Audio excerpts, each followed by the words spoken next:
the show. That'll be all we'll talk about. But let me jump to Iran, because I think the Iranian story was interesting because the President Hassan Rouhani had spoken to President Obama on the phone. This was a big diplomatic move, opened all the talks. It was going to be kind of an olive branch to moving forward to ending nuclear program, all sorts of different things. And the protest didn't take long to rally.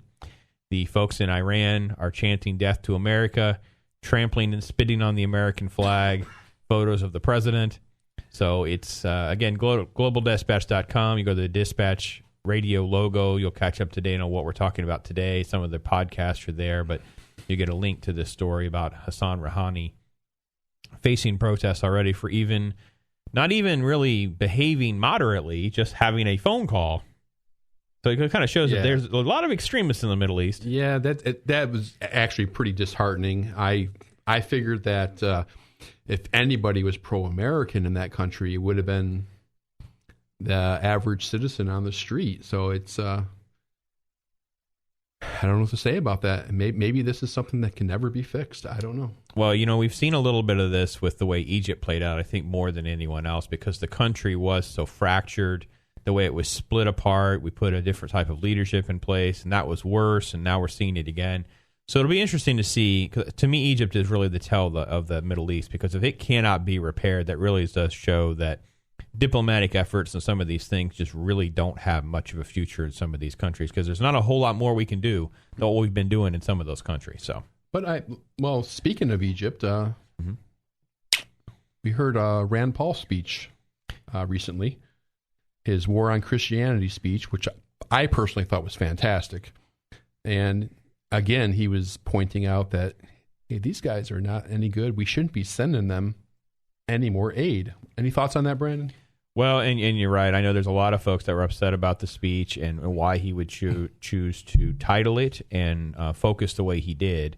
I agree with you. I liked it because he started off by just saying the mainstream media and the Obama administration is completely ignoring this.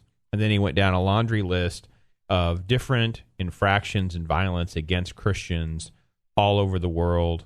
He talked about Asia Bibi, which I know we've talked about. It's covered on the globaldispatch.com, and says basically we shouldn't even be partnering with Pakistan. If you don't release this woman from your prison, we're done. If you don't release Saeed Abedini in Iran, we're done. And that's, I found that very refreshing. I know a lot of people they went to the extreme talking about it being bigoted and anti-Muslim, but he just went down factual stories around the world. That's the key word, facts. This is what's going on. He's not trying to, and actually, I don't have the transcript in front of me. I got Senator Rand Paul right here for you if you want a little of it. You got a little Senator Rand Paul? Today I want to talk about something, though, that is serious. Today I want to talk about a war that the mainstream media is ignoring. That's the beginning of the speech. From Boston to Zanzibar, there's a worldwide war on Christianity. And I think that he goes on and he really gives, example after example. He talks about it and he says, I will not rest until Pastor Abedini is freed. Thank you, Rand Paul. I wish you were our president right now, because our president doesn't even really talk about it. I know at least Senator Kerry has, Secretary of State, Kerry has done some, but I actually like the speech. I think a lot of people, they're blasting Rand Paul for it, and they're misconstruing his whole point. I've even heard the word neocon thrown out there, and it's like, really? He's not talking about that. It's totally misconstrued, and I think it was a great speech and a truthful speech. Yes. The story I want to get to before we inch closer to the bottom of the hour, I think is just a shocking story, and maybe if you're not in the local areas, if you're listening to it online or you're going to be listening to this through YouTube or our podcast, there's a local story in Florida that centers around a bullying case, a bullying of a teenager in Polk County. Now, it has been kind of tragic because it's kind of led to her suicide, and we've kind of taken her suicide, and now we've gone backwards trying to piece the facts together and what has transpired. And there's two different teenagers that are 12 and 14 that have been arrested, and one of those girls is Guadalupe Shaw. And they're arrested for the different stalking charges and things like that they were doing to really, really just kind of abuse the girl verbally and harass her and that kind of thing. She ultimately jumped off a building there in Polk County, Florida, and committed suicide. What has now become a new chapter and a new twist is the arrest of Guadalupe's mom, Vivian Vosberg. A press conference yesterday, the sheriff went forward and released a video that had been public on Facebook about Vivian. Well, it just shows Vivian. She confessed that this was her, so it wasn't as though she can deny it, but just balled up fist punching this child in the face, punching another one in the back of the head. I mean, I don't know what's going on in the water in Polk County with some of these families, but this is out of control. And for those of you that don't remember, almost exactly a year ago, we were discussing Cassidy Goodson and her family. And this is the teenage girl who had hidden her pregnancy from her family. She was very small, so it wasn't as though she was, 9-month giant teenage daughter, couldn't hide it. But she gave birth to this child, and Heidi was scared that she'd just, quote, be in trouble. So she, hid the dead body, killed the baby, and then hid it into a shoebox in her room. And of course, this exploded onto the national scene. Nancy Grace and others started running with it. So it's likely that you may hear about the Rebecca Sedgwick story because of the bullying and all of that. But you have to understand there's a lot more dysfunction on both of these families that needs to be vetted and discussed. And one of the points of order that we take with the globaldispatch.com is reporting the stories as a mode of education. You as a parent need to understand the slippery slope of violence in a home, that the things that you see when it comes to bullying or one child being mean to another obviously could lead to the suicide situation that we see with Rebecca. But you have to start to ask yourself, what else is going on? What other things and factors do we need to investigate? And we need to look for those red flags and to try to flush them out of our homes. We don't need this kind of stuff in our society because it's a poison and it's festering. So that's kind of our top story right now. And the whole piece of it all is really just shocking because it all has transpired. And it went from this girl's tragic suicide and now this huge month-long backstory that keeps unraveling week to week. Bob, do you want to jump to something there? Yeah, actually, there's a couple recent stories on the globaldispatch.com concerning the NSA, and I'd like to introduce you to one of them and let Brandon introduce you to the other one. There's an actress in The Hobbit. Yep. Her name is Evangeline Lilly, and she put out a very impressive NSA video, an anti-NSA video. It's about 5 minutes long, and you can see that under celebrity news on the globaldispatch.com. It's a very well done video, and I was actually very shocked that somebody like that. Well, she's very high profile because of The Hobbit. She starred in Lost. I think you had mentioned that in your headline. She was the main character, Kate, on there, and now she plays one of the elves in the Lord of the Rings series. She'll be in the Hobbit movies that are coming out again this year. And it does raise some awareness because if we had celebrities that were actually remotely outraged like they were during the Bush administration, sure. And now we've moved this program along exponentially. If we had just an ounce of any of this pushback, then maybe the Obama administration would be a little more apprehensive to continue to move in that direction. You're absolutely right. And you would think, too, with a topic like privacy and all that, you would really see more outrage from Hollywood, but not enough. Yes, and there's another story that you covered, Brandon, concerning NSA collecting data from IM accounts.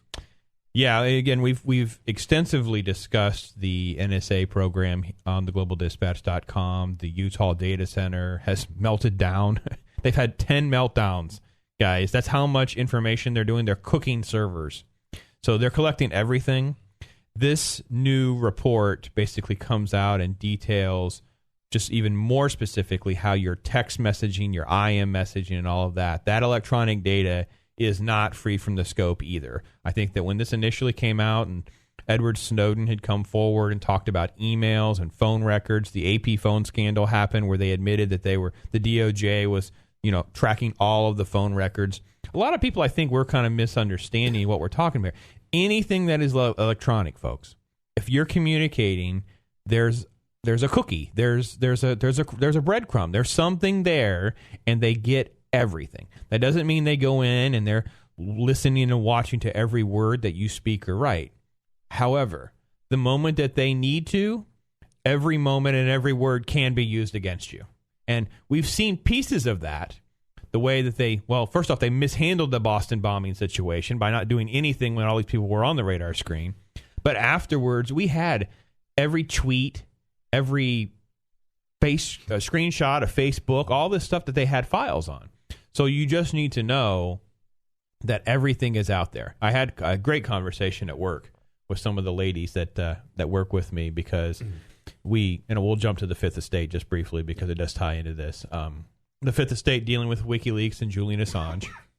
And one of the big things was, it was a lot of information. So a lot of people that didn't know anything about what we're talking about felt very overwhelmed. But more than that, a lot of people were just like, when you start to align that with the rise of this NSA explosion and monitoring, they start to ask and start to get into an interesting question about, what do they monitor? What do they know? And they know they're not off the grid. The one lady was like, well, I don't have a Facebook account. I don't have Twitter. I said, but your daughter does. So you're not really off the grid. And then I had to point out a public record document that was done at one point, her marriage license. I mean, there's all sorts of things that build the profile, so to speak, right? Yeah. I mean, you essentially have to be a hobo, sleeping underneath a newspaper. And even that, at some point in your life, you established a Social Security number. You established something. If they gave that hobo a trespassing order, if they gave that hobo a move along piece of paper somewhere along the lines. There's no escape. Right. So unless he didn't have any identification or he's, quote, just living under an alias, it's extremely. And then that, again, that's a small number just in and of itself, let alone how many of those actually truly are off the grid. So, well, that's great, though. I mean, I'm glad that people are starting to ask a few more questions about that because a lot of people are unaware of a lot of this stuff still, even to this day, despite all the media exposure about it.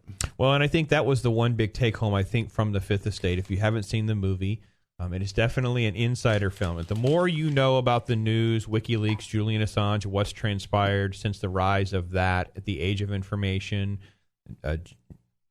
internet, journalism, networking, all of that. The first half of the movie gets into the rise of the company. Then it becomes more of the espionage story of them and the government's becoming angry at him for releasing sensitive material. But I think there is an educational aspect there where people are going to come out of this movie and go, I had no idea. Exactly. And I didn't know, and I don't know. So that's where, we've been very blessed because the Global Dispatch has been entrenched in this before it even existed. We were doing other websites and other writing and other things that we were doing that has all coalesced and come together with the current news website. But for us, we lived through the Julian Assange thing as it unfolded. I remember covering the release of the Afghanistan helicopter video. I remember going through some of the documents when he dropped 90,000 U.S. documents on the internet and trying to decide, what is news, what's not news, and what can we cover, and, asking the same morality questions that the film does, right? Yeah, well, the two things that I particularly got out of it, because I knew most of the story already. However, the thing that kind of turned me off was, if the story is true, is how totally egocentric Julian Assange was or is. And the positive thing I got out of Julian Assange was how incredibly focused he was. Oh, yeah. Yeah, and I guess that's a good or a bad thing, depending on how you look at it. I consider focus to be pretty important. Well, and I think the one thing is the focus, but not to your own detriment, right? And I think the movie paints that Julian Assange was so focused and committed to a mission and a vision that it actually also becomes his downfall because he's not seeing the bigger scope of that. He becomes very tunnel vision. You have blinders on. And the other character, because it's rooted around the real life person's book, Daniel Berg. Right. And Daniel's supposed to be sort of the moral high ground. They go, listen, we can still do this. We can still be who we are. We can still be WikiLeaks, but we need to have some caution here. We need to be able to keep people safe. We don't need to have names and addresses and some certain things that were first brought up in the film earlier, and they kind of are trying to say bad things happen. Don't do it again. But as I told you, one of the biggest things for me was I would never release documents I haven't read. I can't imagine going through, and I know most of it was garbage, and that's probably one of the false sense of security, right? You start going through hundreds of pages, and it's all a bunch of name calling and emails and some back and forth. Benign. Oh, I think part of it stuff. was, though, he didn't go through them. They were just like published. Yeah, just run. And that to me is where he and I definitely don't agree that you don't blindly do anything. Yeah. And but the movie, again, fantastic concept to help getting some of this conversation going. You can see my review of The Fifth Estate on theglobaldispatch.com, but it is probably, and I was kind of hard on the film because I don't consider the film very good for mass digestion. I think most people are overloaded on information very quickly. And the film is kind of it's almost like two films at once. You have the first part, how it's filmed and the dynamics and everything in the first half of the film, and then the second half of the film. As a pop culture guy, what were your thoughts about Ben Batch? Ben Batch was never allowed to really be the actor that he is. If Benedict Cumberbatch's work on shows like Sherlock or even in Star Trek Into Darkness, he shines in everything that he's done that I have seen. And in this one, he is fantastic at articulating Assange's tics and mannerisms, which we've seen in his speeches and press conferences. Mm-hmm.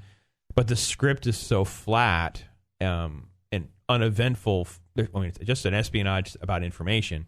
He's never given that one big speech. And I thought it was coming because they have a scene where he's in like a room and he takes a question from a lady and he goes, but then he stops. And that was the scene that I expected to be the big, he puts on a big moral lecture, some sort of big thing, and he didn't have that opportunity. But I thought he himself, I've never seen anything that I was like, oh, he's terrible in this movie. That's just not who he is, in my opinion. So, you? That's actually the first time I've ever seen him in anything. Because you haven't seen Star Trek yet. No. Right. And I thought he portrayed him pretty well. I mean, I'm not nearly the connoisseur of this kind of stuff that you are. But yeah, I thought he did all right. Cool. Yeah.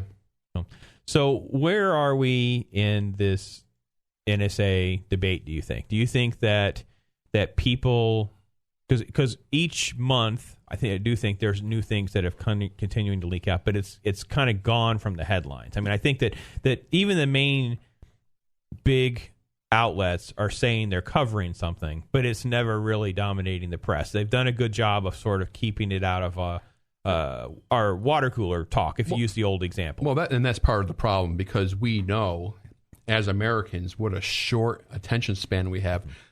People that were all outraged a month ago probably aren't even thinking about it right now. And that's the shame, because, the Fourth Amendment is just so important, and this just tramples over it in such a horrible way, in my opinion. What's up, Bill?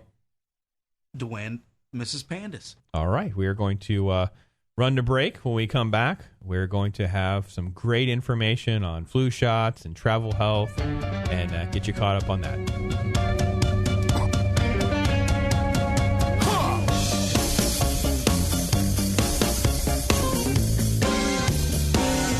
There's a great youth mentorship program in the greater Tampa Bay area. Mission Flight United is a nonprofit organization which reaches out to kids, especially teens, who love aviation and want to fly. Whether they have an interest in helicopters, fixed-wing airplanes, or aviation mechanics, Mission Flight United offers education, flight simulation, and great life application skills to help in all of these areas. For more information on their weekly classes or to make a tax-deductible donation, contact the instructor Dana Walker at 207-233-0669. With every $50 donation, you get a 1-hour demonstration and can schedule a flight with Dana to see for yourself what Mission Flight United has to offer. Again, call Dana at 207-233-0669 or simply Google Mission Flight United. This is Brandon from Dispatch Radio, and you probably hate taking your vehicle to the shop just about as much as I do. That little noise, that wobble, that rattling sound, well, we know it's probably something really bad, so we put it off and put it off. But I'm here to tell you about my friends over at Stouts Auto. Whether it be brakes, alignment, tires, AC, these are folks who just want to get you in and get you out, treat you right doing it. They have 2 locations in the area, 18300 US 19 North in Clearwater and 1801 Belcher in Largo. There's 2 numbers, 727-400-6955 in Largo, 727-475-6006. Check them out. Give them a call. You can go to their website at stoutsauto.com. Tell them the Global Dispatch sent you.